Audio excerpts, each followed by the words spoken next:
Hey guys, Jay Cherry here.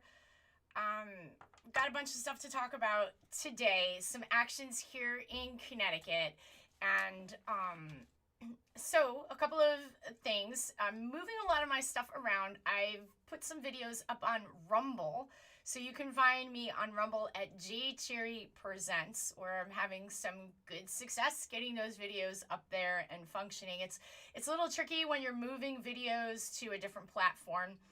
And Facebook makes it very easy to put your content onto their platform, which is a double-edged sword, of course, especially with some of the censorship going on. So I'm getting my videos outside into other platforms that I think they'll be more secure. So you can also follow me here. I've got this cool thing that hopefully, let me see something. Where did it go? Let me see if I can find that. Live in real time. Nope. Let me see. Cancel that. No, we don't want that. I had this cool thing I was going to... Oh, here we go. Look at how it just like comes right in like that. So you can find me on Telegram at J Cherry Presents, where you can sign on. And I've been putting a lot of videos up there. Run into a little bit of trouble getting longer videos up on the Telegram. But Rumble is looking pretty good. So I've been sharing links to different platforms that I'm able to get the videos on. So if you're looking for a video that I've done, like the Vera Sharav, which was requested by quite a few people, that is up on Rumble, so you can share it from there. So I want to dig right into some of the stuff that's coming out of the headlines today that at least I'm seeing in this world of information. And I'm very thankful that the internet is still an open source for information, and I hope that we can continue to keep it that way as we launch on into, you know, this great reset concept, which I'm not talking about right now, but they are meeting. The World Economic Forum is meeting all week this week to talk about the Great Reset. But that's a whole nother show. Let me bring you up to this article that I'm going to share my screen with you guys. Actually, that's not the one I want to talk to. I'm going to talk about the Nazis again today, but I'm not going to start there. Let's go to this article, and I apologize for all these ads on here. So this was a really interesting article. Let me get this over here so you guys can see this. So I just wanted to talk about this real quick as we get into other stuff that I'm going to do in the show today. This is the Helsinki article. Hold on one second here as I try to get that straight for you.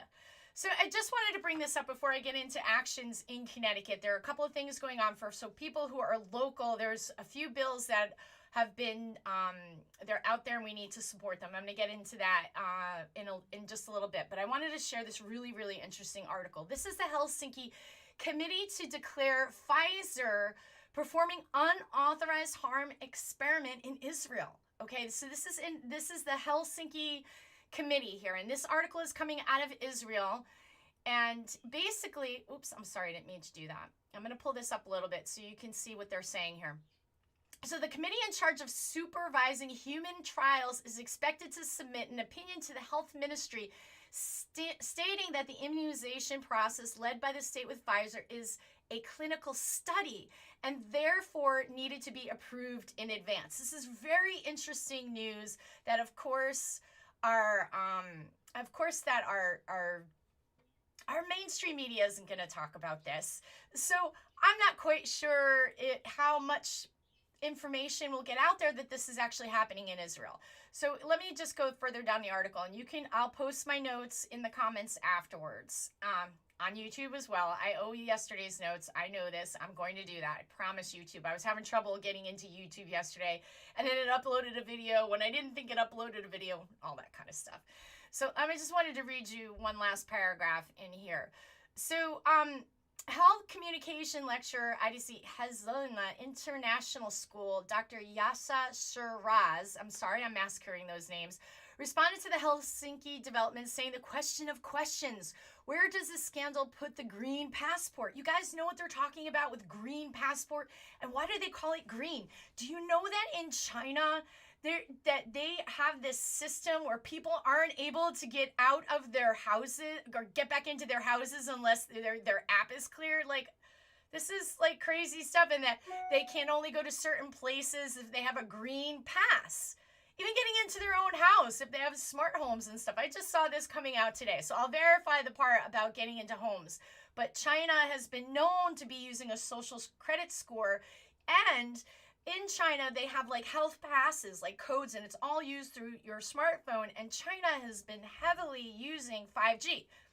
Now, the tie-in here is 5G technology is going to ultimately enable the biosecurity state. But I don't want to get too far off topic. I really wanted to share this article with you coming out of Israel talking about the Pfizer vaccine, that the whole world is being, this vaccine has been opened up to everybody, to the whole world. I mean, right now, there's segments of population that they're vaccinating beforehand. I question all that too, because from a marketing perspective, to make things seem like they're they're hard to get, makes people want it more. But that's just my opinion. I'm not saying that to any fact. That's an opinion. So I just found this really interesting that this is coming out of Israel. So let's take a look at this. So here he goes is, can the government even continue to promote the compulsion of the experiment on us? The road to court has never looked more paved, and this time it's hard to see how they'll ignore it. This is coming out of Israel, okay? So, and then they give an update about after the publication, and I'm sorry if I mispronounce this, the Calcalist report, Helsinki Committee Chairman Professor Ethan Friedman issued a denial saying that he and the entire Helsinki community continues to recommend the vaccine in those not contraindicating, continuing that the vaccine is not in a clinical trial. It's based on a clinical study. It is based on experimentation. There is no connection between the vaccine and a clinical test. He says the commotion centers around one issue alone, and that is that as a Supreme Committee, some of its members are jurists, and they read parts of the agreement between the Health Ministry and Pfizer, and we as an ethics committee want to assure that the rights and privacy of Israeli citizens are guarded. He continued, also, when a clinical trial, which is a worthy trial, is performed, we do not want to know from a scientific standpoint what happens, what the effects are of the vaccine, what the adverse effects are. Yes, we very much want to know and lend a shoulder, but we want to know if the framework of the contract with Pfizer, those rights are being protected. This is coming out of Israel, guys, okay? Like, why aren't we doing something like this here in the United States, right? Because there are people literally losing their jobs in the United States for saying they don't want to take this vaccine. This is happening. The articles are coming out from states all across the country, okay? And I'm going to bring you up a slide of our House Speaker here in Connecticut and get into that a little bit more. I'm going to keep doing that. You know, I know some of you guys were here yesterday and I covered that, but I'm just going to do it again, just a little bit to show you how and why is that possible when we have Israel over here asking real good questions for their citizens. Let's continue. Senior Israel Democracy Institute attorney Dr. Tehila Schwartz-Altshuler told Calcalist, anyone who might claim that this is not a clinical study is simply a liar. This is the most extensive study of human beings in the 21st century. Israel is becoming the experimental field, not to mention the backyard for the whole world. It may be a beautiful and altruistic thing, but this should have been shared with the citizens of Israel. Yeah. Okay. Yeah. Wow. Okay. I'm just going to continue a little bit more, and I'm going to put this in the comments for you guys. I wish there was a simple way to just put all those notes in the comments. I wish I could just put it in the description of the show, but my software only allows me so many characters. Okay, so she says there's no clear research hypothesis. Then in section 2.1 of the contract between the state of Israel and Pfizer, which states that the purpose of the experiment is to measure and to analyze. To say it isn't research is a lie. In section 2.2, the word data appears again and again. And the idea is that it is information from which you want to learn something other than transfer it to the medical file for the patients you have treated. This is a collaboration for research, and therefore there are also principles of collaboration. And this is how we're going to get into the rest of the show today about public health. So I'm going to put this in the comments. If you're on Facebook, I did post this earlier today, okay? And I'll be sure to put this in the comments. So, this is just wild stuff here. Let me take this off. I love how I can bring that in. Yay, technology. So I'm going to turn that off right now. Let me turn that off. I'm going to bring it out now. Okay. So, we have a situation here in Connecticut where the religious exemption to vaccination is coming up. They have a bill. And so the bill has been dropped. And this is a very important bill because basically what it's going to do is repeal the fundamental religious right of parents of school-age children and college students, the right to decline a vaccine. And so what the state of Connecticut is trying to argue is that there should be no non-medical exemption, and they argue that religious freedom doesn't have jurisdiction in your health. Like they're two separate things. So we could get into arguing about the philosophy of that all day long. We could, but our Constitution clearly states that it's not up to the government to decide what your religion is, how you practice that religion, or what you do with your own body. We have so many rights that protect bodily autonomy that it is insane that the state of Connecticut is going to take away the one means that people have to say no thank you to a medical procedure that they've mandated for school children. Now they put these mandates on our school children 60 years ago. So for 60 years, people have been utilizing this religious exemption without issue. Okay, so now the state is hot on the ticket here to get this bill out there, and they have the supermajority to pass it. Now I'm going to bring you up a picture of our House Speaker, Matthew Ritter. He's my favorite. Just kidding. Hold on. Let me pull this up. He's my fave. I'm really joking on this. Okay, let me get his mug up. Here he is. Matthew Ritter. Why is Matthew Ritter important? Well, he is the House Speaker in Connecticut, and he works for this fine company right here. Can you guys see that in there? Can you see that? I'm going to bring that down. Shipman and Goodman. You see that up there? Shipman and Goodman. Why is this important? Well, they are a very large lobbying firm, international, and they help governments with laws, like very wealthy corporations, pharmaceutical companies, you name it. You can go look at their website. I highly recommend that you do. Why is this a problem in Connecticut? Well, Matthew Ritter is hell-bent on doing this with the public health by mandating that your children get vaccines. Okay, there's a list of vaccines that are on the schedule that Connecticut's public school and private school children, because they've added private school into this, are required to have to attend public schools unless they take a religious exemption that Matthew Ritter has taken a personal, crusade in this matter. And he works for this here company. Okay, check it out, guys. This is his company. Let me just see if you guys can read this with me. I know I shared this yesterday, so it might be a little bit redundant for you guys, but I want to share it again because it's extremely important that you see this huge conflict of interest. And really, I want to say, but I'm not 100% sure. I believe he ran unopposed. I believe that Matthew Ritter ran unopposed. I could be wrong on that. I'll have to check. We had a list of all of the legislators running unopposed. There were quite a few, like Senator Anwar, who is on the Public Health Committee, is very much a supporter of taking away your ability to decline medical procedures and products because a vaccine is a procedure. And then they have other products that they have out there that they're, what if all of a sudden they want to put therapeutics, and the list goes on and on. And we're going to go back into the Nazis for a minute and talk about public health and connect this all together with what's happening here in Connecticut. I'm not calling any of the legislators Nazis. I'm not calling anyone a Nazi. I'm using the Nazis as a means to look at history and see how a modern society slipped into this type of fascism. That's the point of why I talk about the Nazis, because they used public health to do what they did. I know that's a very hard pill for people to swallow, but that is the truth. And no matter how you try to conflate that and say that it's not and try to whitewash history, which makes me think of George Orwell's 1984. Seriously, you can't whitewash that. It was public health.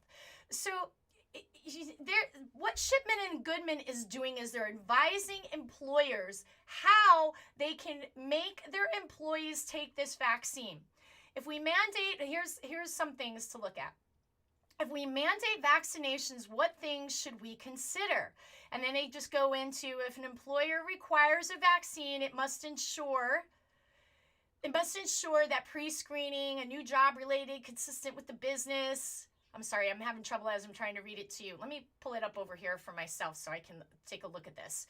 So let me get back to where I was. So if we mandate the vaccinations, what things should we consider? There are numerous legal issues that can arise through a mandatory vaccination program and precautions employers should take. So they're advising, Matthew Ritter is advising how you can make your employees take this vaccine. And he's the House Speaker, and he stacked the Public Health Committee. Is that fair? Is that right? Is that just?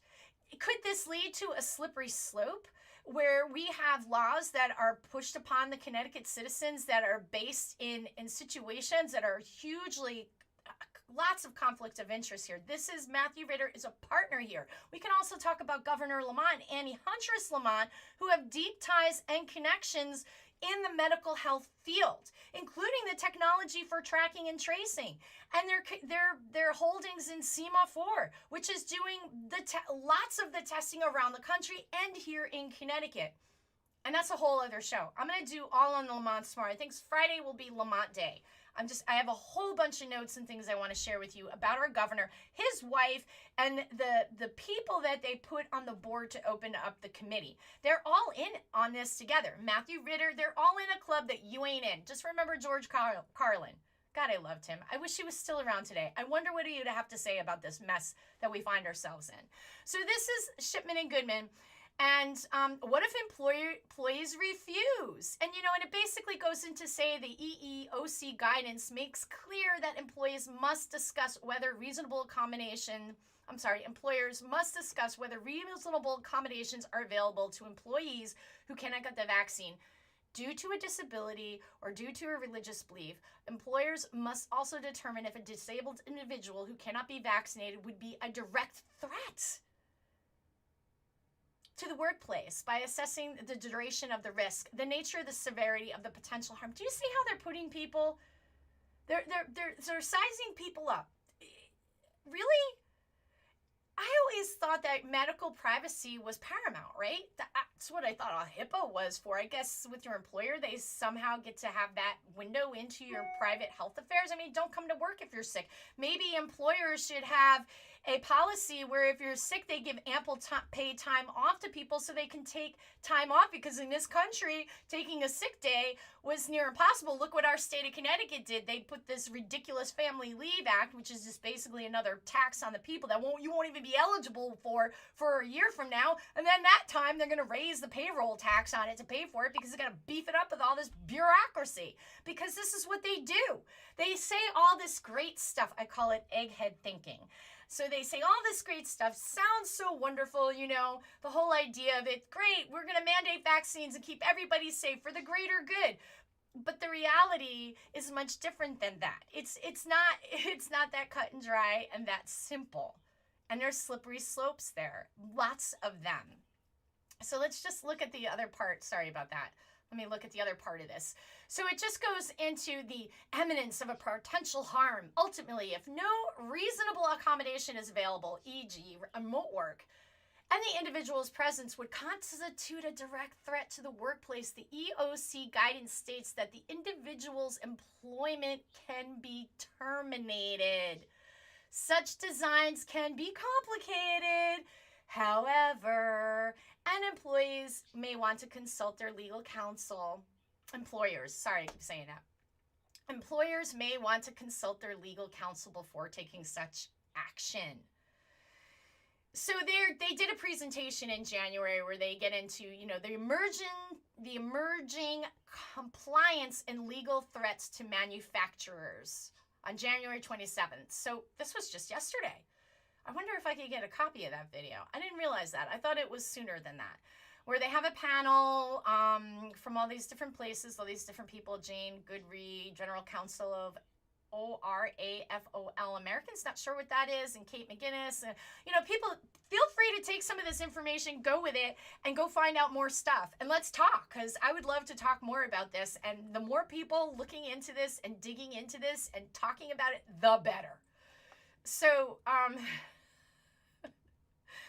you can't, I don't even know. I don't even know. So that's Matthew Ritter. That's our House Speaker. It's like this is his pet project. This is his baby. So I'm going to take you over to, I just wanted to show you this other thing here too. This one last picture. Sorry if I'm making, no, you guys can't see this yet. Let me just pull this up. This was in my local paper. This was in my local paper the other day, and I was really upset by this vaccination star. I got my shot. This is Helen. She's 91 years old. God bless you, Helen. I hope that you do well. And then they just get into, if you read this article, it's just really terrifying, where it just gets into this whole idea of public health as the savior. And that's where I feel like, where do we go? How do we deal with a situation such as this, when everywhere you turn, this is like my little local, this is the River East News Bulletin. And it goes into talking about, you know, everybody, I wish I could just find that one sentence here. You know, they give them out, they're playing carabinette, they give them donuts, and it's like, what? Anyway, she goes on to say, you know, this language like for the greater good. Oh, here, let me just read a little bit of this. A team of inoculators from CVS went to the assisted living facility. Notice how all these big corporations are involved. In fact, Seattle, Washington, or Washington in general, not just Seattle, sorry for that. But Washington State is utilizing Starbucks, Microsoft, and there was one other corporation that they were using. Walmart's getting involved too. That's not necessarily in Washington State, but for absolute fact, Starbucks and Microsoft are getting involved with the distribution of vaccines. I mean, I guess CVS is a drugstore, whatever. But it's just really interesting, the corporate involvement into this, and then also how these big megalopolis corporations have really benefited from all of the stimulus stuff going on in a way that's shocking and scary. The greatest transfer of wealth since 2008, when the banks were bailed out. So she goes on to say how the CVS came in, and since the vaccine is given in 2 rounds, everyone who got the first round last week will get a second shot early in the month. Anyone who missed it will be able to get it. The shots went smoothly, said the Colebrook resident, Helen. She's this lovely lady right here. God bless you, Helen. I hope you do very well. Here, I'm just trying to get through to these certain points. I'm not sure where in the article that was, because this is just a screenshot that I have. The pandemic has left a lot of people feeling out of control, and a vaccine makes them feel as though they are taking a step toward getting their lives back. So it was a festive occasion, with the area decorated in ice cream sandwiches to hand out to symbolize taking a bite out of COVID. I went with a patriotic theme because I just felt like we're doing this for our country, she said. And here's where I'm going to go, and I'm going to connect some more dots into public health before I get into more detail about some calls to action here in Connecticut. So they put this spin on it that, you know, your patriotic duty, you have to do it for, you know, we in the medical freedom movement have been hearing this for a long time. It's for the immunocompromised. It's, you're selfish. You know, I had a legislator tell me I was a white privileged woman, and what right did I have? I mean, this was said to me. I was so appalled. First of all, you don't know me or my lineage or my history or anything about me to put me in some kind of a box, number one. And number two, this is an issue that is not about your race. This is an issue that is about your rights to medical freedom and bodily autonomy. It doesn't have to do with the color of my skin. It has to do with my rights as a human being. Okay, so that was just like, what? How are you pulling this into the equation like this? Is mind-boggling to me. So let me pull you guys up into here. And hopefully I don't have any internet glitches. My internet keeps going to the inferior internet source on my computer, and I can't change it in midstream. So hopefully I'm not having any glitches for you guys. But I wanted to pull this back up here. Let me share this with you. This is well worth the read and signing up for this. I'm going to get you guys closer in here. This is well worth the read and signing up for this. This is the New England Journal of Medicine. And I'm sorry about that. Did they take my read away? No. Hold on a second. They did take the article. I had it all queued up for you. Hold on one second as I grab. I'm going to put you on me while I scroll through this and I'll make you dizzy. So, yeah, I had that all queued up. So I apologize for that. Oh, here it goes. This is well worth registering for, to read this entire article for yourself.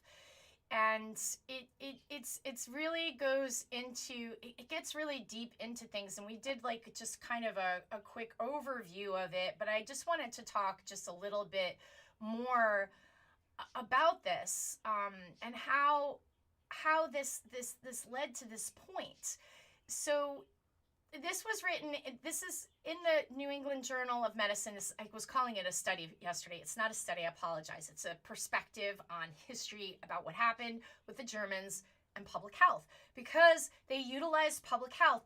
And the reason why I'm talking about this and really spending a bit of time going over it is, at what point does a slippery slope from public health lead into a situation where your rights are taken away? And I'd say by mandating medical procedures, we are at that point. That is why we have the Nuremberg Code.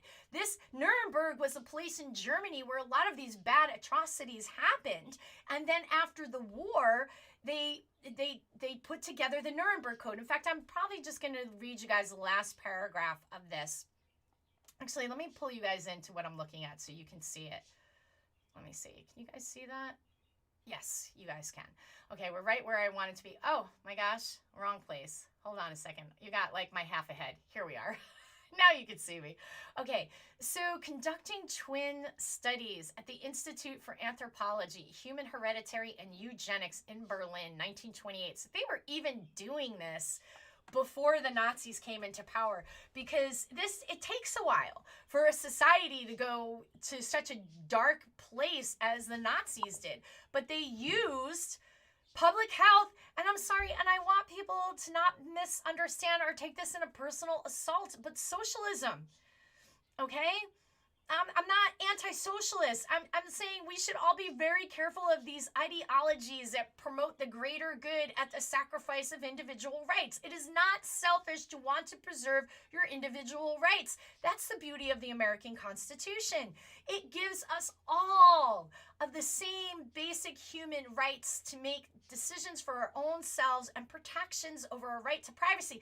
That doesn't mean that I could go over and bash my neighbor over the head with a hammer or a mallet or something, or dump my garbage onto somebody's property, or go vomit in someone's food.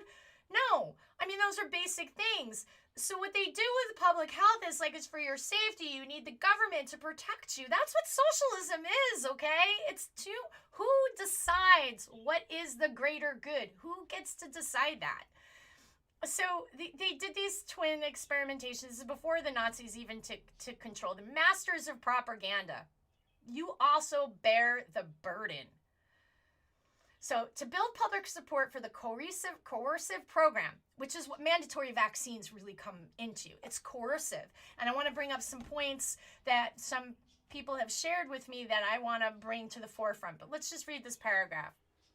So the building public support for this coercive program, posters, documentary films, and high school biology textbooks argued for the case. This is with sterilization, an easy surgical procedure, a humane means by which the nation can be protected from the boundless misery. The propaganda campaign portrayed its targets as less than fully human. And honestly, anti-vaxxer, I'm not an anti-vaxxer. Please don't ever refer to me as an anti-vaxxer. That is a total name that was pulled out of a think tank to make people who question vaccinations the enemy, the less than human. You're anti-vaxxer. In fact, when I communicate with people I don't know on social media and I start to say, these concepts and ideas, I get so many insults thrown at me. You anti-vaxxer, you conspiracy theorists. I mean, just think about these. Now they're throwing Trumpers. You can't do that to people. It's a very slippery slope to tyranny, and a very scary kind of tyranny, actually. And that's what happened to Nazi Germany. At the time, the modern society of Germany didn't see this as coming. I mean, come on, think about it. They didn't see this as coming. This was a slow progression where who has control? Who ultimately has control? Right now, pharmaceuticals do. Pharmaceutical has control. They are running our airways. They own all the media stations via their advertising dollars. They own our politicians. And look at Shipman and Goodman. Some of their biggest clients are pharmaceutical companies, and they're actively advocating and helping employers mandate this vaccine through coercion. What other form of coercion could you get to other than the fact that you could lose your place of employment? There are people who are terrified, who do not want to take this vaccine and are afraid of losing their jobs and will take it just to keep food on the table. And it's not just to keep food on the table, okay? Keeping food on the table is a very important thing. That's a very scary, awful place to put people. Talk about coercion. So, they produce these films and these pamphlets and spread it all over. Proponents of the eugenics in the early 20th century argued that modern medicine interfered with Darwinian natural selection by keeping the weak alive, that mentally retarded and ill persons were reproducing at a much faster rate than valuable, productive persons, and that costs were escalating for maintaining defectives in special homes, hospitals, schools, and prisons. In the United States, eugenicists helped to pass sterilization laws in many states, and before 1933, this is the U.S. did this. Before 1933, German racial hygienists cited the experience to buttress their own proposals for sterilization law out of public health, because it was public health. Between 1907 and 1945, 40,000 eugenic sterilization operations were recorded in the United States, half of them in California. Where patients in state mental hospitals were the main target, sterilization laws were also introduced to the Western Canadian provinces, certain Swiss cantons in Scandinavia, but nowhere did the number of sterilizations approach that of Germany. So Germany had that. This is an excellent article. You can sign up for the New England Journal of Medicine, and you can sign up for their email list. You're not going to get all of the articles and studies that would be available unless you subscribe to it, but you can get a free account where you can get articles like this that I'm reading, and it's a really, really good article on this, and to let us start thinking about where public health could lead us to. Do I think Connecticut's going to turn into Nazi Germany? No. I mean, God, I hope not. But when you are pushing through legislation that's going to hurt thousands of families, it's not okay. And then you demonize people, calling them anti-vaxxers and things like that. This is a problem. This is why I'm talking about this, to bring this up into the consciousness. So I'm going to take it because it's a long article. I'm going to take you to the last paragraph. Okay, so in 1946 and 1947, the American Military Tribunal at Nuremberg tried 20 German physicians and 3 lay accomplices for medical experiments using prisoners of Nazi concentration camps. But most of the German scientists and physicians who helped to legitimize the implement Nazi racial hygiene policies were not prosecuted or called to a moral accounting of any kind, and many went on with their careers. Verschauer, for example, established one of West Germany's largest genetic research centers. The neuropathologist Julius Halvorrunden, I think I'm saying that okay, who had used children's euthanasia program as an opportunity to amass new specimens for study, resumed his brain research. Globally, the Holocaust helped to discredit eugenics, and the term itself became taboo in the scientific community.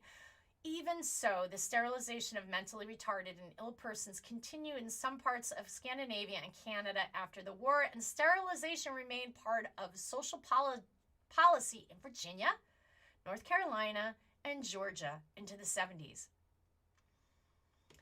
So here in the United States, we're not so far away from this weird slippery slope in public health where we could have a situation like this. And it's really kind of scary. Very, very, very scary concept indeed. So I want to come over to here. Let me bring you, I'm going to bring you, let's see. I'm going to take you over here. So back to Connecticut. So there is a petition. Let me not try to get all over the place. Here, hold on a second. There's a couple of bills happening in Connecticut right now, so I don't want to totally fall off out of place here.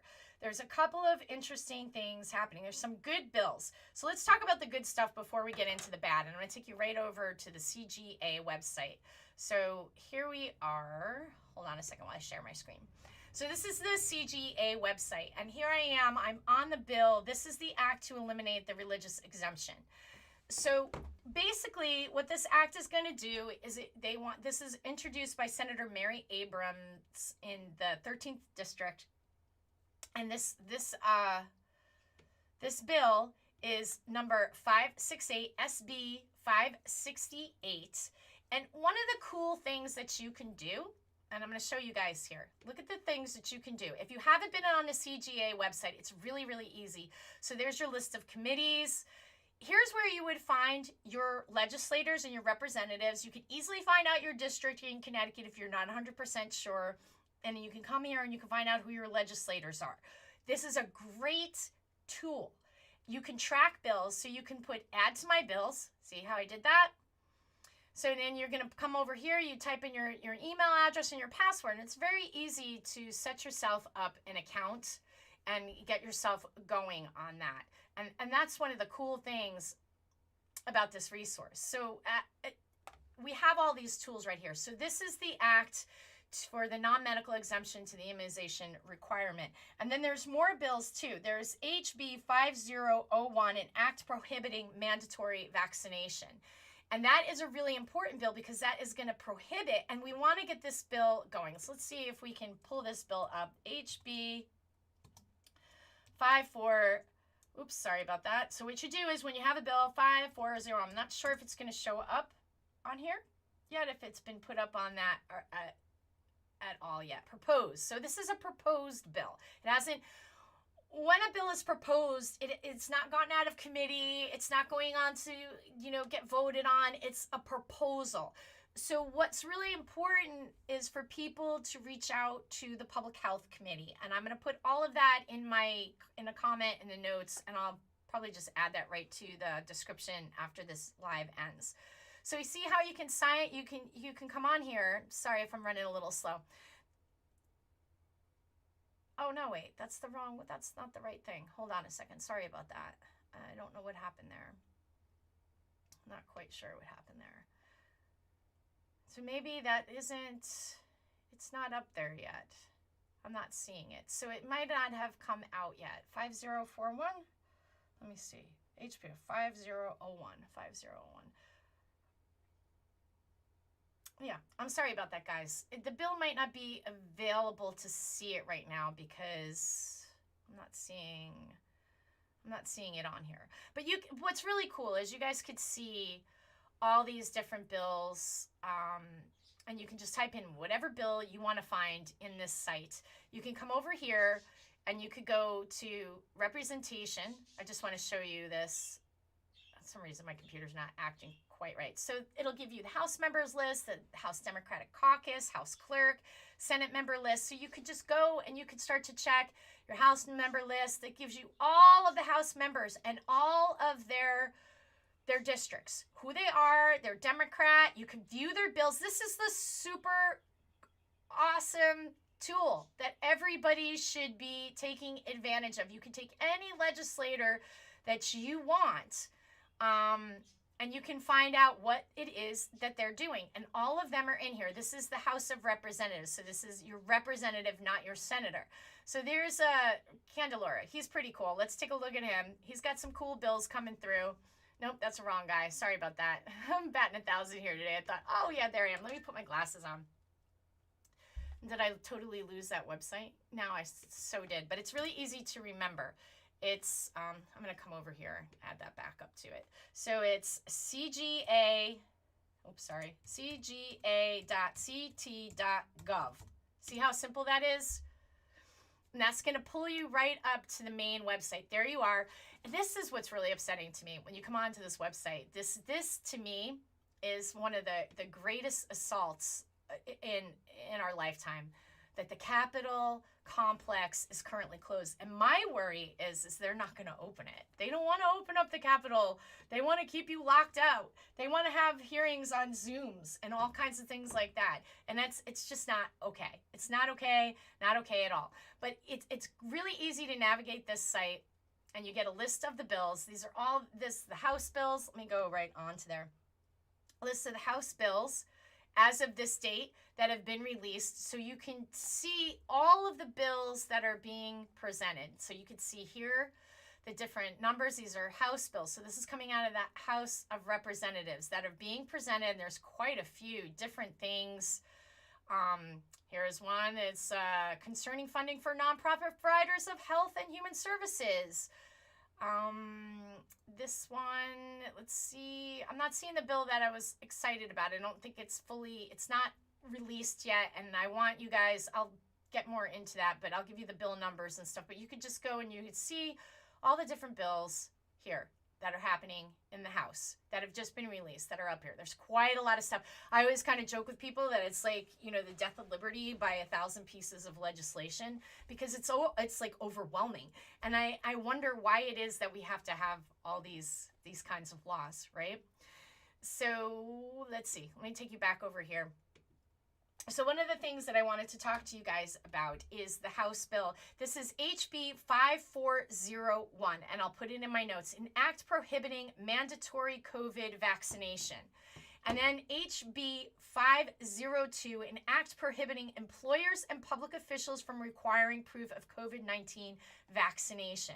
And I'm going to provide you guys with the Public Health Committee email addresses so that you can look them up yourself.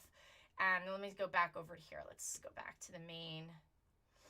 So I'm just giving you just like a little, here's your calendar. This is going to tell you what is happening, what's going on what day. And as you can see, I'm sorry, you guys can't see that. Hold on a second. So this is the calendar, and you can get to that. I'm going to take you back over here because you can see where I went to get here. So this will give you the House calendar. Okay, and you can come and you can see all the things that are going on right now. They have a resolution confirming the nomination of the Honorable Robin Stewart Johnson of Glastonbury to be a judge of Superior Court. You could just see these are all the things that are happening in Connecticut right now. And it's really cool to come on this website, take a look at it. It's very user-friendly. I prefer to use the CGA website on a desktop or a laptop instead of my phone. To me, it's just easier to navigate that way.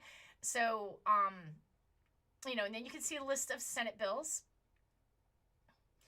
And we have our Senate bill, the one that's coming up to remove the religious exemption that was released by Senator Abrams. This is on this list yet. Let's see. I'm looking. There's quite a lot. My gosh. Oh, here's Olston. What's she saying? Oh, an act requiring generators for retail sellers of petroleum products. Some of these things are just like Senator Cohen, Senator Needleman, he's my senator. Oh my gosh, I didn't even know this was happening. An act temporarily suspending the sales and use of personal protective equipment for businesses. To suspend for businesses through the fiscal year ending June 30th, 2023, the imposition of the sales and use taxes on the sale and the storage use of other consumption and estate personal protective equipment. Oh man. So you can see our legislators are extremely busy. How many pages is this? Oh my gosh, this is quite a few. Like tons and tons of different. Here's Senator Matthew Lesser. An act concerning social media platforms and campaign finance to regulate social media platforms for campaign finance purposes. Whoa, what does that even mean? An act allowing grocery store permittees to sell wine. Really, Senator Somers? What about the local package store? Man, Here's another one. Senator Formica, an act concerning medical marijuana registration time periods to correct the registration period of medical marijuana registrations so that they are valid for 1 year. So I think it's really a wise choice for also, and I'm seeing things in here that I'm just finding out for the first time. Connecticut General Assembly website. And you can sign in, you could create an account, you can come over here, you can see, let's see if anything's happening on the stream here, if they're doing anything today. So here's where you could get CTN, you could get a list of all the things that are happening, the Transportation Committee, January 27th public hearing. Oh my gosh, that was yesterday, like I didn't even realize this. See, it's so much, there's so much happening that it's almost impossible to keep up with. And you know, I don't know what the best answer is for that. It's really, really frustrating, actually, to have to try to keep up with all of the stuff that they're doing. So this is where you can get all the information that you want, including the calendar. The Capitol complex is currently closed, so you can't go there. We're locked out of the People's House, which is really quite unfortunate. And there's different things. So Public Safety and Security Committee Zoom, and these are all the things that are coming up. And you can sign in. Let me take you guys back over here to committees. This is why I prefer the website to the mobile, because everything is nice up here in the menu. Sorry, I'm going to move this out of my way. You guys can't see that, but you know, the session items, the statutes, bill info, where you can find, this is where you search up a bill. So let me see if I can find that bill on here that I'm looking for, because this is brand new, and this is why it's really important that you contact the public health and your legislators to let them know that you want to support House Bill. Let's see. Sorry about that, guys. So you go up in here, you type in, did I get that right? 401. Let me type in the whole thing. An act. They're always an act prohibiting mandatory. Oh, I can't see without my glasses.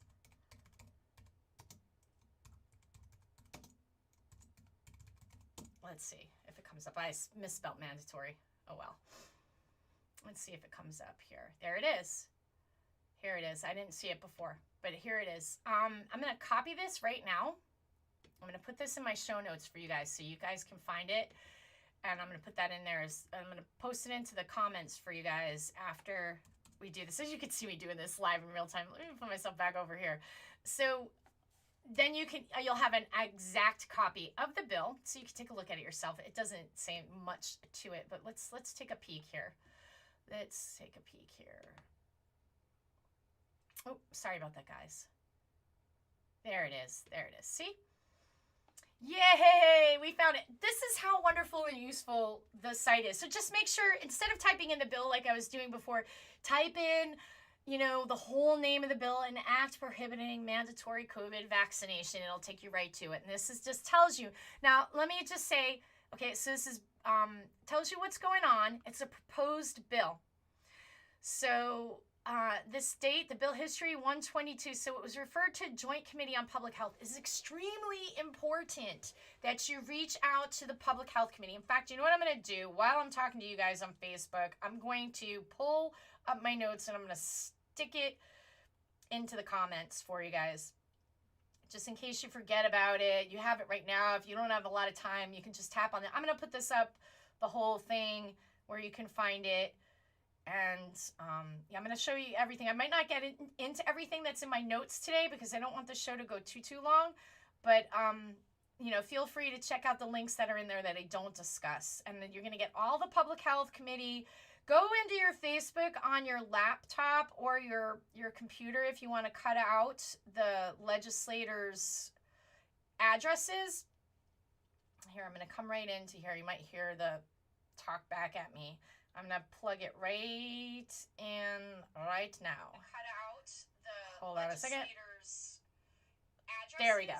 So I put that into the notes so you guys can see. You guys can see that. So there's more stuff in there that I'm probably not going to cover today, but you can totally check that out. So this was introduced by Representative Gail Mastro Francesco of the 80th District, and Rob Sampson. I've met these guys, both of them, excellent leaders. Really thankful for good representation up at the Capitol, because that's what we need. These folks will respond to your emails. I wish they were my representatives, because my representatives are not so responsive. Rob Sampson is excellent. Kudos to him. Thank you, Senator Sampson. I appreciate you and all the hard work that you've done in the state of Connecticut. And I appreciate Representative Gail Mastro Francesco. I hope I said her name correctly. Thank you, thank you, thank you. An act prohibiting mandatory COVID vaccination to prohibit the state of Connecticut or any employee thereof from mandating a COVID-19 vaccination. God bless you for doing that. Please reach out and call your legislators today. Let them know. Go into that comment. Grab all of their emails on the Public Health Committee. Let me just take you back over here where you can see committees. This is committees. You just hit the drop-down menu. These are all the different committees, right? So we will go right over to Public Health. Boom. Bada bing. This is it. This is the Public Health Committee. You can, committee contact information. We have that already listed for you, so you don't necessarily need to do that. But if you want that information for yourself, or to just to know how to do it, to go about getting it, here you go. These are all, this is really nice and neat, where you get all of their names, nice and neat. You get their, what room they're in. They're not giving out, you know, what do you notice? Do you notice that they're not giving out their phone numbers? Oh, man. I guess, I mean, they all have extensions. I mean, maybe these numbers are the extensions. That must be what it is. That's how they do the extensions. But here is Representative Jonathan Steinberg. He's the chair. He wants to take away your rights to make medical decisions. Mary Abrams, same thing. She's a co-chair. She wants to take away your right to make medical decisions. Same with Lesser. Same with Arnoir. The committee is stacked. Pettit, he's a great guy. I think he's one of the best in the Capitol. He'll listen to you. He is a doctor, his training, but I think he's a good egg. He's a good one out of this bunch. You know, Vincent Candelora, very fair. Comey, no, not so much. Is it Comey? I'm mistaken there. I don't want to sit there and size them all up for you, but, this one. He ran unopposed. Peter, I can't really pronounce his name. Tarak. He's in Hartford, East Hartford. I'm sorry, and he ran unopposed. He loves this whole idea of mandates and everything else, and he's very unresponsive. But yeah, so this is the Public Health Committee. So by getting used to this website, you can get all this information. It's a great tool. It's very empowering to learn your way around the Connecticut General Assembly website, and it really is pretty nice. Do it on your computer. Don't do it on your phone. I think the phone, for me, I can never get anything right. Always looking for stuff. It takes me forever to find a bill that I want to have, and I really prefer the PC over that. So you can go in here, and you can look at public hearing testimony. You can go any testimony for any bill that they archive this stuff. So you will get all of the testimony that's submitted. And I don't know why nothing's coming up. I'm not sure why nothing's coming up. Hold on a second. Nothing's coming up. I apologize about that, guys. I'm not really sure why that's not quite working. But okay, so this is to message them. I'm sorry, this was the wrong thing. There's a way where you can go and you can look at the public hearings. This is where you can see more, the vote tally sheet. You can see how legislators are voting. So if you want to know how the legislators are voting, documents are not available at this time, but they have like AAC immunizations. Let's take a look at this. What is this? Hey. For some reason, I'm having some difficulty thinking about how easy it is to use, and I'm running into some problems. I'm not sure why it's not showing me. Oh, it's taking a minute, or nothing's really there. The session is new, so that could be it too. But you get the point of where you can just really look around. I wanted to show you some of the things that you can see because it's pretty cool. And I apologize for that. My system is running really slowly. So here it just gives you all of the public hearing on hospital settlement agreements. Let's go take a look at some stuff that's happened. Let's take a look at the Mathematica report executive summary. Mathematica was hired to see what went wrong in the nursing homes, which is kind of like hysterical, to be honest with you, when you start to do a dive on who Mathematica is. It's like, I don't know, I'm having a little bit of difficulty managing this site today. It's running really slow. It just could be my internet. Yeah, it's my internet. And I apologize. I wonder how this feed is going through, since I'm not able to get there. But that's the CGA website. If I wasn't having to dig in and look at a bunch of stuff. And it looks like, yeah, I'm definitely running slow. I'm probably jittery. I'm probably bouncing all over the place. And I apologize, guys. Maybe, you know what? I think I'm going to probably end up having to end this live earlier. Oh, yeah. Look at this. I apologize, guys. I'm going to end this live because I have a really bad signal, I think. And let me see if I could show you this. It's my signal. You know, the internet companies are doing, error making local recording. The operation could not be completed. Okay. So I'm having some technical issues, and it's just probably really slowing me up. So I'm probably just going to end with this. And I want to say that I'll be back live, not today, but probably tomorrow, and I'll just regroup where I left off and wasn't able to fully get all that information out to you guys. But we seem like we're running a little bit better now. Let me see if I could take you back over to the CGA website. Okay, so you know what? I'm gonna probably just end because I'm having a technical glitch and I can see it flashing at me. So take action. I put those comments in there, and there's lots in my notes that I didn't cover because I'm having some technical issues. I can see my computer glitching at me. I don't know how this feed is coming across, if it's really jerky and slow. So look in the comments, contact your legislators in Connecticut. Do it today. An act prohibiting the mandatory of COVID-19 vaccine. Hold on a second while I pull myself back up over here. The other bill is, okay, so HB 5401, an act prohibiting mandatory COVID-19 vaccine, and HB 5402, an act prohibiting employers and public officials from requiring proof of COVID-19 vaccination. I put all of the Public Health Committee, their email address